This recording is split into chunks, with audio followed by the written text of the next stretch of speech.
Bienvenidos, es un gran honor estar aquí y en nombre de todo el equipo de NutriWay le quiero dar las gracias al doctor Javier y a la doctora Patricia por habernos invitado. ¿Comenzamos? Entonces, a mí hoy me toca hablarles sobre cómo la inflamación silenciosa, cómo esa inflamación crónica de bajo grado es el preámbulo para el desarrollo de todas las enfermedades, incluyendo las enfermedades de la piel. Todos sabemos que existe una alta prevalencia de estas enfermedades en la piel: el acné, la dermatitis, la rosácea, la psoriasis. Es verdad, todas tienen un origen común, es la inflamación crónica de bajo grado que siempre escuchamos, porque existe una activación persistente del sistema inmune. Pero, ¿cómo vemos esa inflamación silenciosa, esa inflamación crónica de bajo grado? Yo la veo así como un volcán silencioso, en donde no hay una erupción, no hay una explosión, pero sabemos que internamente puede haber gases que se pueden acumular hasta que se explota. ¿Cómo lo vemos nosotros en nuestros pacientes? Tenemos señales sutiles, ese paciente que te dice: mire, yo siempre tengo una fatiga crónica, yo no me logro recuperar después del ejercicio, yo tengo nubla mental. Incluso ese paciente puede tener intestino irritable, el que te dice: mira, yo a veces tengo diarrea alternado con estreñimiento. Y también podemos ver ya señales moleculares, marcadores, que nos están diciendo que ahí hay una inflamación crónica de bajo grado.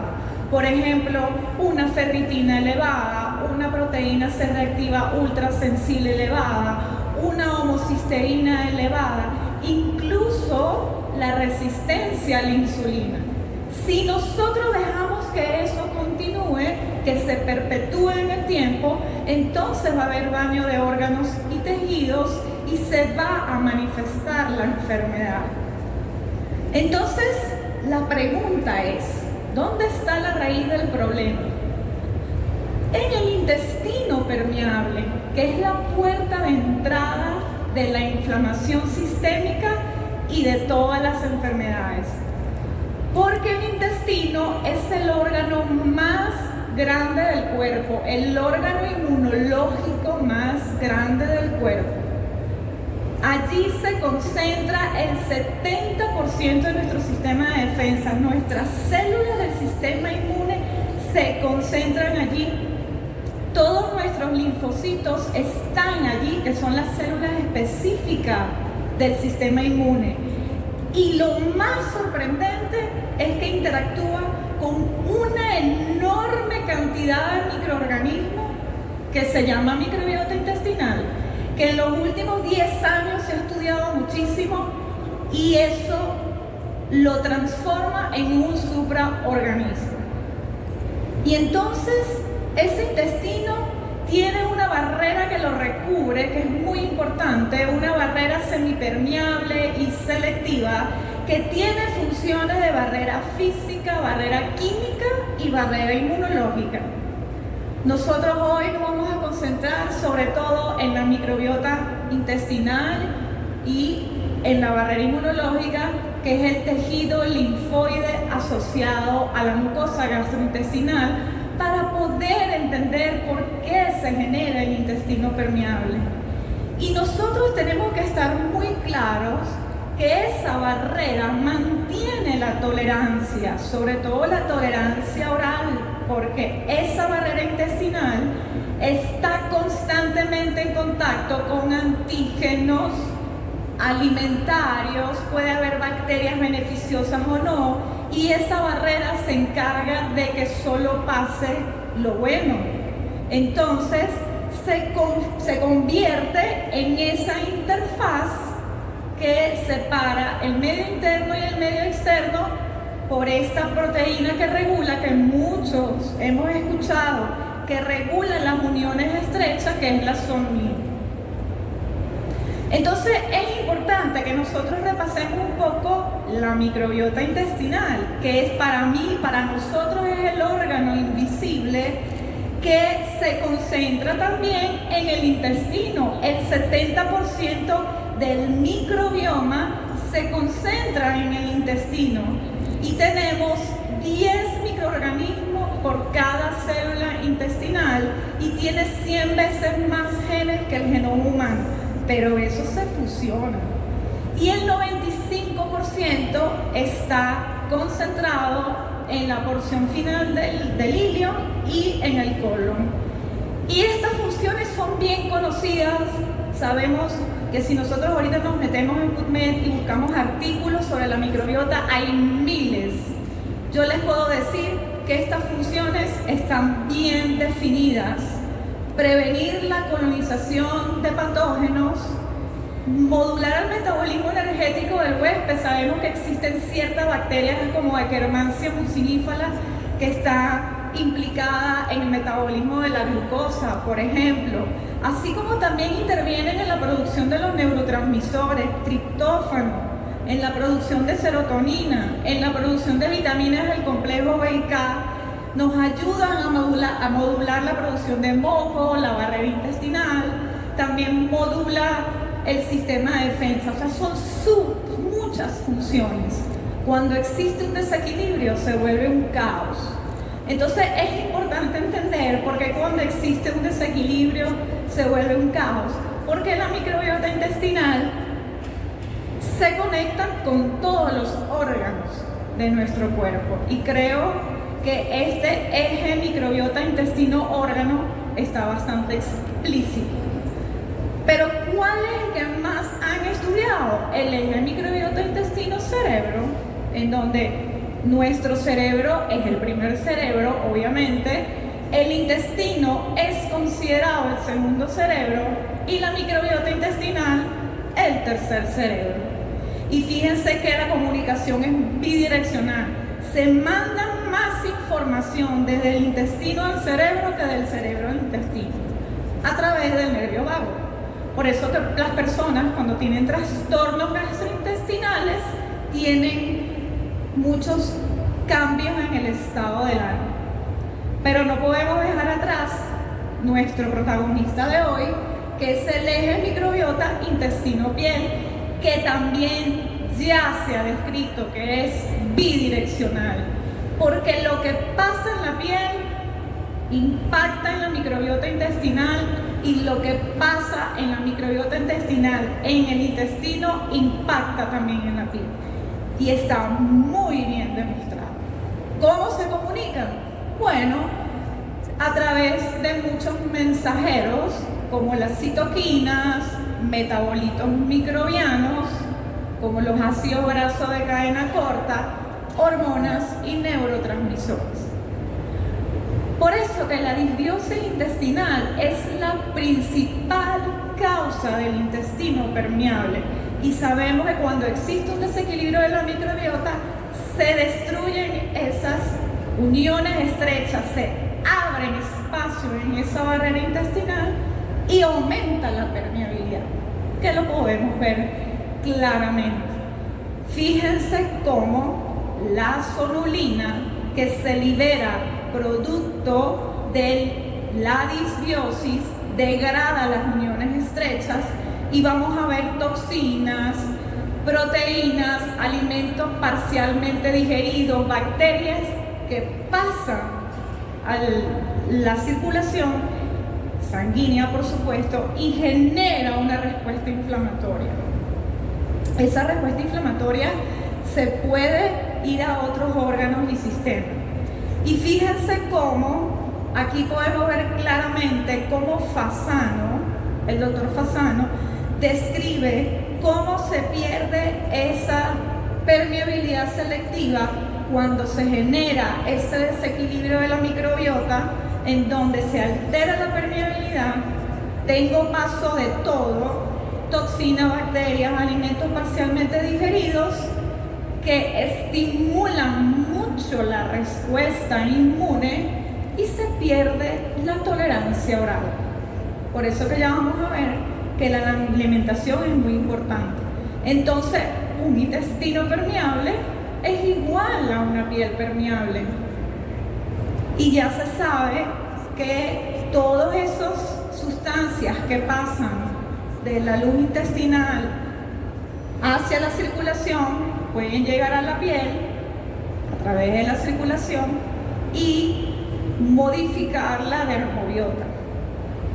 Entonces tenemos que saber que tiene que haber un equilibrio entre los microorganismos simbiontes, que son los que nos benefician porque vivimos en simbiosis con ellos, y los patobiontes, que son potencialmente dañinos, como su nombre lo indica.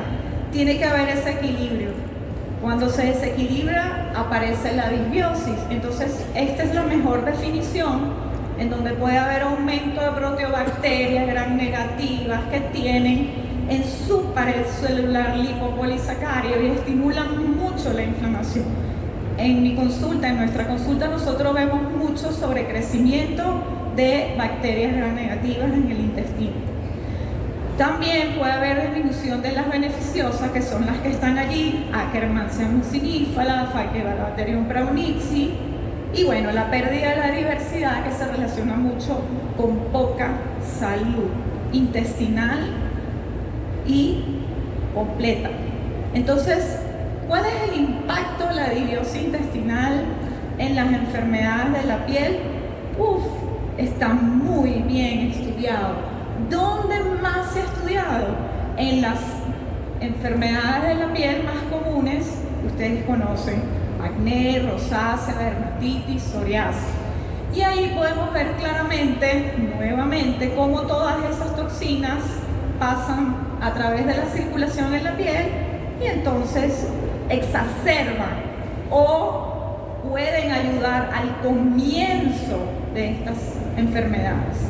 Y esto, ustedes lo saben muy bien, esto que ocurre con el acné, pero yo quería que solo se concentraran en donde dice gut microbiome, en donde estamos viendo, sí, sabemos que el acné hay una sobreactivación de esa respuesta TH17 ahí en la unidad pilosebácea, pero cuando hay un desequilibrio de la microbiota, pues también se estimula más esa respuesta con una alteración de la diferenciación de los queratinocitos y también de la dermobiota. Entonces exacerba y altera la homeostasis. Con la rosácea incluso se ha demostrado que la infección por el Helicobacter pylori o la enfermedad inflamatoria intestinal y el SIBO se relacionan con la rosácea, se asocian. No es que porque lo tengas vas a tener rosácea, pero sí hay una relación, ¿ok? Con la dermatitis atópica, ahí podemos ver cuáles microorganismos aumentan y cuáles disminuyen, que los podemos ver en los exámenes, e incluso volvemos a esa sobreactivación de la respuesta inmune, donde va a haber también disminución de células T reguladoras y que la respuesta se me va a ir hacia una respuesta tipo TH2, que es la dermatitis atópica. Lo mismo ocurre con la psoriasis. Hay disminución de ciertas bacterias beneficiosas, como las que vemos allí, y que pueden entonces exacerbar esa respuesta. Donde vean interleuquina 17, interleuquina 22, estamos hablando de TH17. Entonces, ¿cuáles son esos alimentos proinflamatorios que producen desequilibrio de la microbiota? Porque los alimentos no solo aportan calorías y nutrientes, también pueden generar inflamación. Y hay que entender que una alimentación proinflamatoria es la principal causa del desequilibrio de la microbiota. Ya sabemos que una dieta rica en procesados, ultraprocesados, azúcares, baja en fibras, altera la microbiota, porque lo que nosotros comemos es lo que le vamos a dar a nuestros microorganismos, a nuestras bacterias, hongos, parásitos, a todo ese ecosistema. Entonces, sí, cuando hay desequilibrio de la microbiota se dificulta la digestión y entonces esos péptidos estimulan más, esos péptidos inmunogénicos de los alimentos estimulan más la respuesta inmune, se genera esa hiperreactividad y se altera muchísimo más esa permeabilidad. Normalmente hay paso solamente del 10% de las proteínas a nivel paracelular en la barrera intestinal, pero cuando hay un intestino permeable, un desequilibrio de la microbiota, atraviesan más. Entonces estás estimulando constantemente la respuesta inmune para que se generen anticuerpos IgA, IgG, que se pueden medir en las sensibilidades alimentarias. Entonces, cuando se rompe la tolerancia oral, aparece esa reactividad contra antígenos dietéticos y se ha demostrado que se pueden generar anticuerpos contra antígenos dietéticos que tienen homología estructural con tus propios tejidos, y está bien definido para trigo, para una parte del trigo, el gluten, la gliadina, la leche de vaca y el maíz.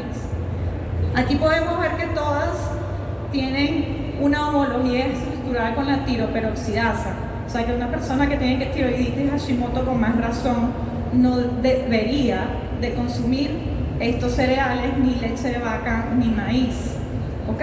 Lo mismo ocurre con la soya y el huevo.